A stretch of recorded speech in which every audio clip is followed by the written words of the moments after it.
Hello बच्चों, तो आइए आज हम पढ़ते हैं। ये मेरी पहली क्लास है और हम पढ़ते हैं क्लास 10th मैथ। ठीक है, द्विघात समीकरण, क्वाड्रेटिक इक्वेशन। ठीक है, द्विघात समीकरण जो क्लास 10th में चैप्टर क्या है आपका? द्विघात समीकरण चैप्टर 4। ठीक है, आइए आप आज इसको पढ़ते हैं। तो सबसे पहले अध्याय क्या है आपका? है अध्याय 4। ठीक है, अध्याय क्या हो गया? 4 हो गया आपका। और क्या कहते हैं, पाठ का नाम क्या है? द्विघात समीकरण। ठीक है, या समीकरण पूरा लिख देते हैं, समीकरण। ठीक है, इसको बोलते हैं इंग्लिश में क्वाड्रेटिक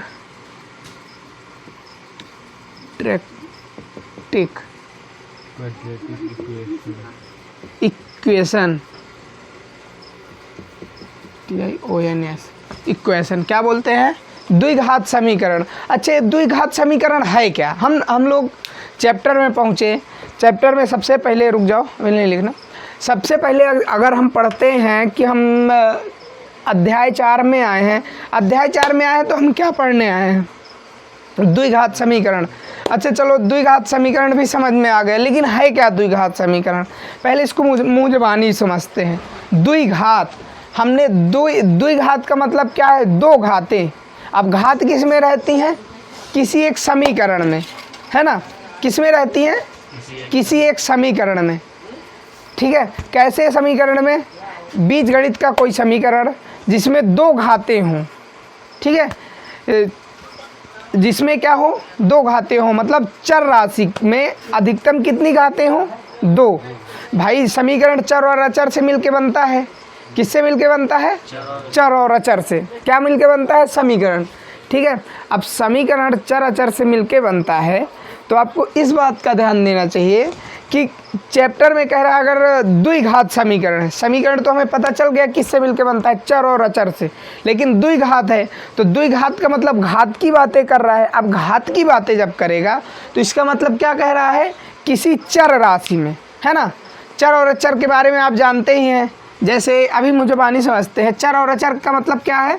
देखो, जैसे 5x² + 4x + 3।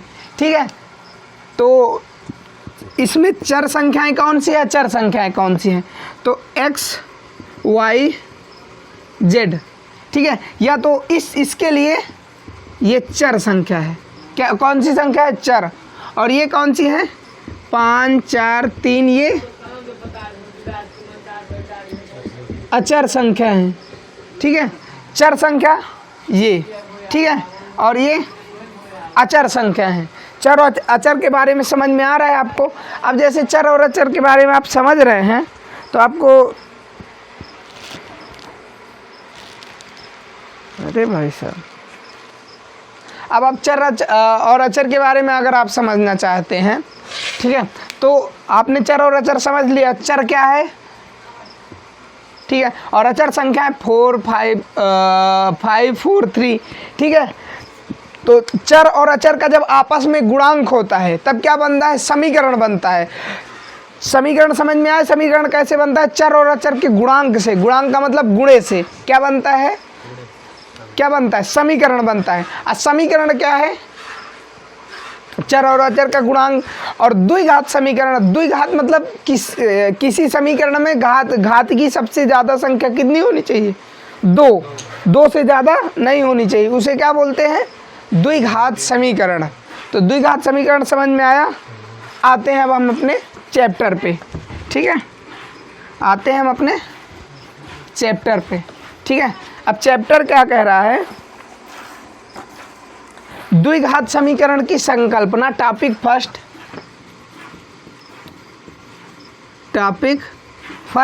क्या कह रहा है? द्विघात समीकरण की संकल्पना, द्विघात समीकरण की संकल्पना एवं इसका मानक रूप, इसका मानक रूप क्या कह रहा है, द्विघात समीकरण की संकल्पना और इसका मानक रूप। ठीक है, तो सबसे पहले हम पढ़ेंगे द्विघात बहुपद। क्या पढ़ेंगे, द्विघात बहुपद, क्वाड्रेटिक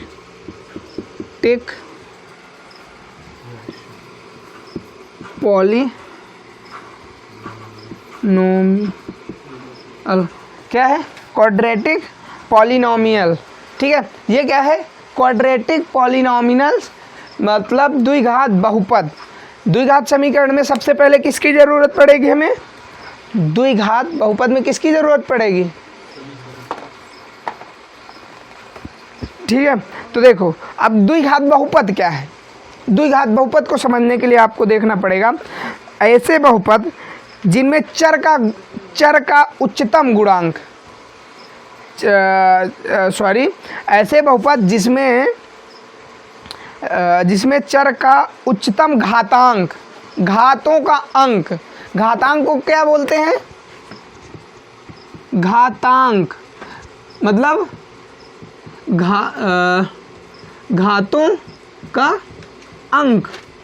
ठीक है, घातांक को क्या बोलेंगे, घातों का अंक। और घात क्या है, घात क्या है, जो चर राशि में,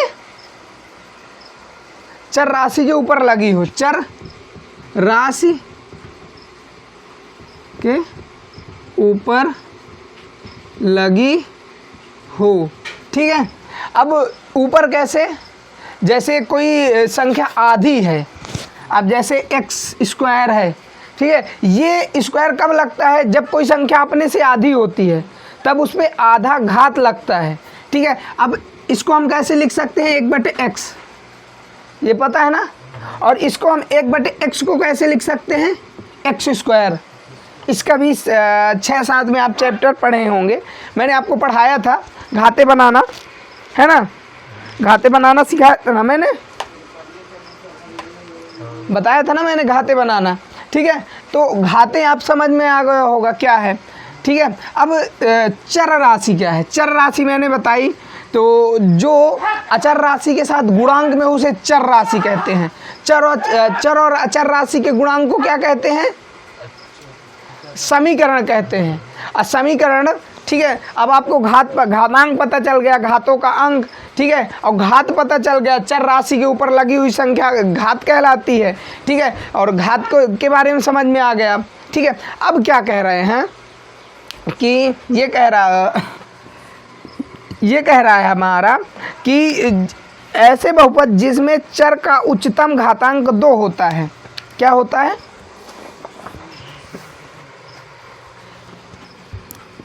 ऐसा बहुपद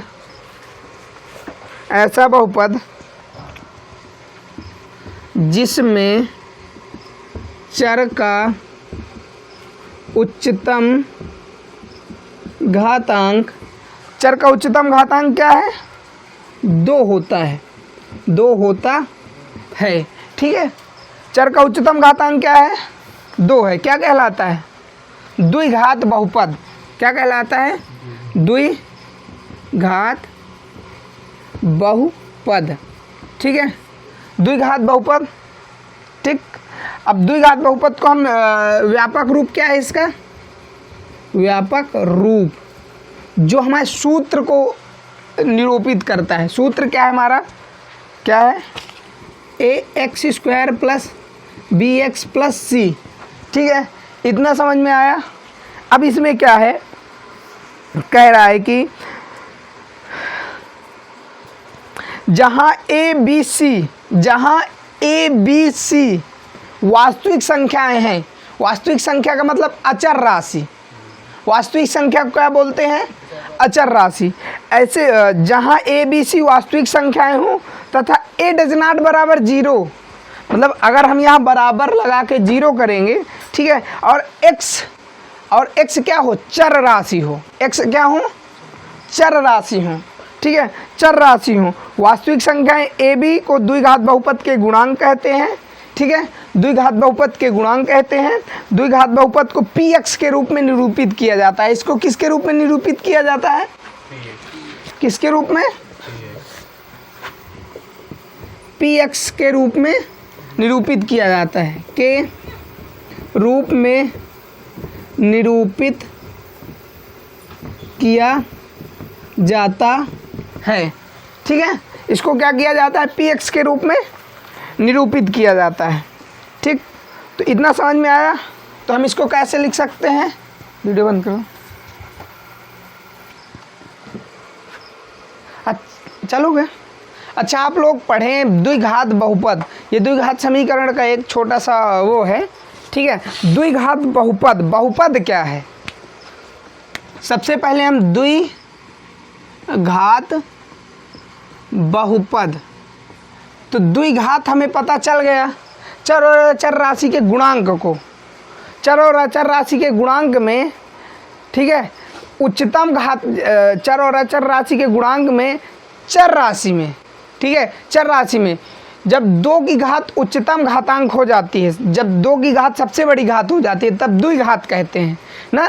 द्विघात। आप बहुपद किसे कहते हैं? बहुपद। द्विघात आपको समझ में आ गया? बहुपद, बहु, ठीक है, पद, ठीक है। ये अब बहु मतलब घर वाली बहू नहीं, सास बहू नहीं। बहु मतलब बहुत, 1 2 जो गिनती में आए, 1 2 3 4 5 है ना, उनको बहुत, ठीक है, बहुत पद क्या बोलते हैं? बहुत पद। अब जैसे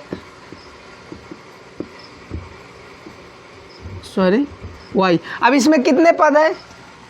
1 पद, 2 पद, द्विपद, ठीक है। अब 1 पद और जुड़ जाएगा, 3 पद हो गए। तो ये क्या हो गया? द्विघात में ये पद हो गए। पदों की गिनती बहुपद कहलाती है। ठीक है, बहुपद समझ में आया, द्विघात समझ में आया, बहुपद समझ में आया। द्विघात बहुपद का हम चैप्टर ये पढ़ेंगे। ठीक है, चैप्टर से आते हैं अपने चैप्टर में। अब चैप्टर में क्या है? ठीक है, इसको द्विघात बहुपद को हम px के रूप में निरूपित कर सकते हैं। अब px बराबर क्या है? ax² plus bx plus c, जिसमें अचर राशि क्या है? अचर राशि, अचर राशि क्या है? a b c। अचर राशि को हम वास्तविक संख्याएं भी बोल सकते हैं। रियल नंबर क्या बोलते हैं इन्हें?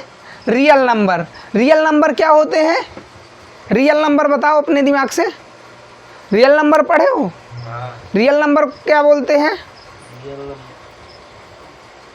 Real number, real number, natural number, real number. क्या पढ़े हो रियल नंबर में? याद करो, याद करो, जल्दी बताओ। रियल नंबर में क्या पढ़े हो? वास्तविक संख्या, प्राकृतिक संख्या, प्राकृतिक संख्या। प्राकृतिक संख्या के बारे में आपने क्या पढ़ा है? प्राकृतिक संख्या के बारे में आपने क्या पढ़ा है? जिसे p/q के रूप में अरे भाई साहब, क्या पढ़े हो? प्राकृतिक संख्या, हाँ, जिसका कोई बंद नहीं कर। प्राकृतिक संख्या के बारे में बताओ, बताओ, बताओ। जिसका कोई वो नहीं होता, अनंत नहीं होता, वो प्राकृतिक। ये बात यार गुरु यार, क्या पढ़े हो? बहुत बढ़िया। प्राकृतिक संख्या का मतलब है जो 1 से लेकर अनंत तक जाए, उसको क्या बोलते हैं? प्राकृतिक संख्या, जो गिनने में आए। ठीक है, 1 2 3 डैश डैश अनंत, ये क्या हो गए? रियल नंबर मतलब प्राकृतिक संख्या। नहीं समझ में आया? ये हो गए प्राकृतिक। और वास्तविक संख्या क्या है? वास्तविक संख्या क्या है? जो 0 से लेकर अनंत तक जाएं, ये अनंत हो गया। तो रियल नंबर और वास्तविक संख्या आपको पता चल गया है ना? समझ में आया? भाई साहब बताओ, ये छोटी छोटी चीज़ें 6 7 8 में सब पढ़े हो बे?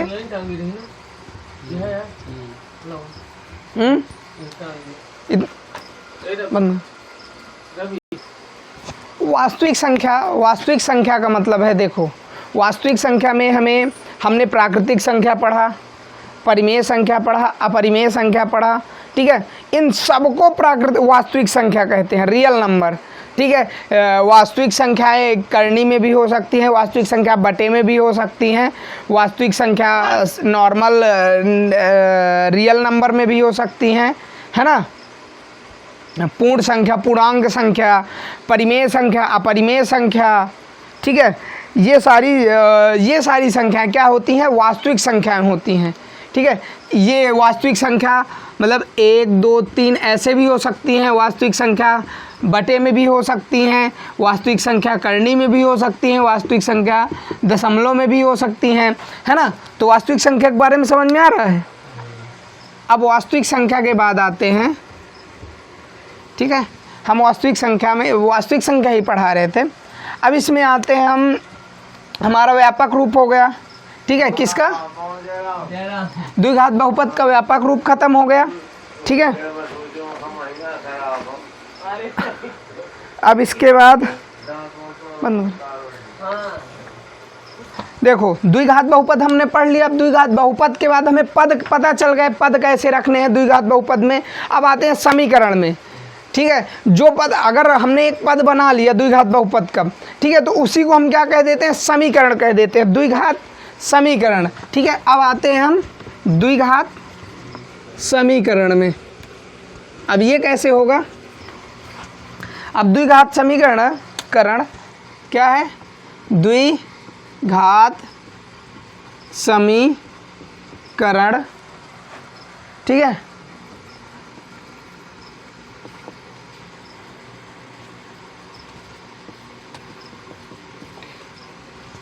Quadratic EQUATION equation, quadratic equation, द्विघात समीकरण। अब ये द्विघात समीकरण क्या है, यदि px का एक बहुपद है तो px बराबर 0 को द्विघात बहुपद कहते हैं। क्या कह रहा है, द्विघात बहुपद है यदि px का एक बहुपद है,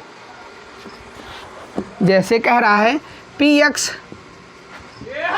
का एक बहुपद है, मना कर दे,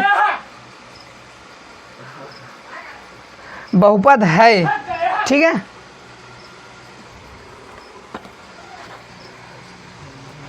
चालू है, यदि px का एक बहुपद है, यदि px का एक बहुपद है, ठीक है, तो px बराबर 0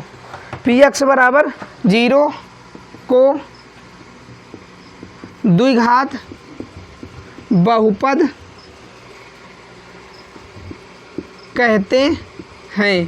क्या कहते हैं, देखो यदि px का एक बहुपद है तो px बराबर 0 को द्विघात बहुपद कहते हैं। मान लो एक द्विघात बहुपद कोई px बराबर 3x square plus 4x plus c, ठीक है, प्लस c कर लो या प्लस 5 कर लो, ठीक है, का एक बहुपद है। अब अगर एक बहुपद है तो px बराबर 0, ठीक है, को द्विघात बहुपद कहते हैं। इसी को हम क्या कह देते हैं, द्विघात बहुपद। इसको भी मान लो, इसी को हम द्विघात बहुपद को ही हम क्या कह देते हैं, द्विघात समीकरण। द्विघात समीकरण समझ में आया, ठीक है। तो अब इसका मानक रूप क्या है, व्यापक रूप, मानक रूप कुछ भी, ठीक है, एक ही चीज़ है। तो ax square plus bx plus c, ठीक है। इसमें जहाँ a डज नॉट बराबर 0, मतलब जहाँ पे बहुपद की अधिकतम घात होगी, जहाँ पे बहुपद की क्या होगी, अधिकतम घात होगी, उसका गुणांक क्या नहीं होगा, 0 कतई नहीं होगा। क्या नहीं होगा, 0 कतई नहीं होगा। कैसे, अब जैसे इसमें इसकी अधिकतम घात है, कैसे है यार, चेक नहीं करके लाए हो क्या।